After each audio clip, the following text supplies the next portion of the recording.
Hello, and thank you for listening. I'm John Huddle, and today we're talking about 10 years ago today. What happened 10 years ago today? Confused, heartbroken, and sad, I pulled out of the driveway of Carver Lane and drove across the street to speak to my son. He was watering the flowers for the neighbors who were also longtime members of the Word of Faith Fellowship. After a short exchange ever burned in my memory, I got back in the van and made announcement calls to my daughter and my wife.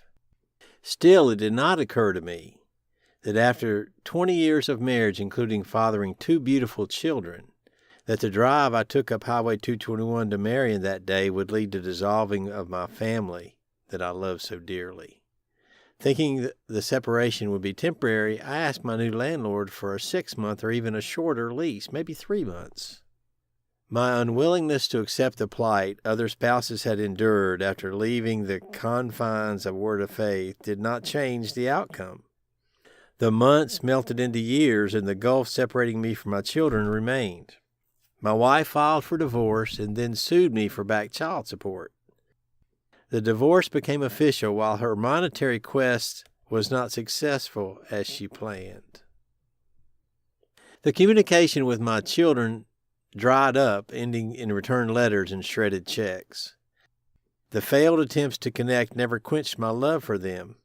There remains in my heart a father's love which will never fade through time and eternity. 10 years. Yes, I have missed many of life's trials and adventures with them, and when I talk to more recent ex-members, I soak up every observation they speak about my children. To the point of giddiness and glee, I rejoice to learn of my children's lives.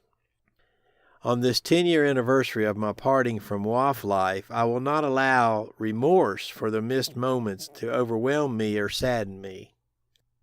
The far-reaching events which have unfolded over the last 18 months give reason for hope. Yes, there's a bittersweet taste to the recent legal quandary which several WOFF leadership face.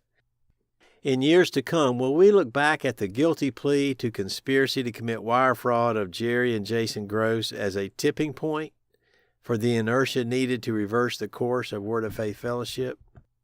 I think it's very likely. After writing thousands of words, speaking out in several public meetings, publishing a book, and appearing on several media sources, it should be very clear where I stand. Word of Faith Fellowship is unsafe for its members. From the recent investigations, we learned that the practices of this group undermine the very fabric of our society and many levels of government. Did I foresee these events 10 years ago? No, I did not. All I knew at the time was the slow train wreck and the emotional earthquake rocking my family. That hot July day in 2008 marked the start of a journey which has not ended. A journey which has pushed me to do things I never dreamed of and showed me that speaking out against wrongs, seeking to make them right, is not always easy or comfortable. I believe the struggles are always worth it. Whether you agree with what I say or not, I hope it is clear I will keep going until the goal is accomplished. Freedom from soul rape, physical and emotional abuse, and total control under the guise of religion marks the goal. When will the goal be reached is not clear yet, though we have come a long way. Many have joined the fight for freedom. I have met many fine people along this journey. The messages of encouragement and support come in often. I cherish each one of them. Thank you. Thank you to every blog reader, each one who attended an event, a book club meeting, or public forum, or read my book. Also, I want to thank each person who has added their story to the running narrative which chronicles the destruction and personal damage resulting from Word of Faith Fellowship practices. We all must do our part to make it clear that the abuses must stop. Thank you for listening today. Follow me on the platforms, Twitter at Religious Cults, Facebook, facebook.com, John Huddle Author, YouTube, religiouscultsinfo.com. Follow me here on this blog. Subscribe to my YouTube channel, please. Leave a comment. Look forward to talking to you again soon.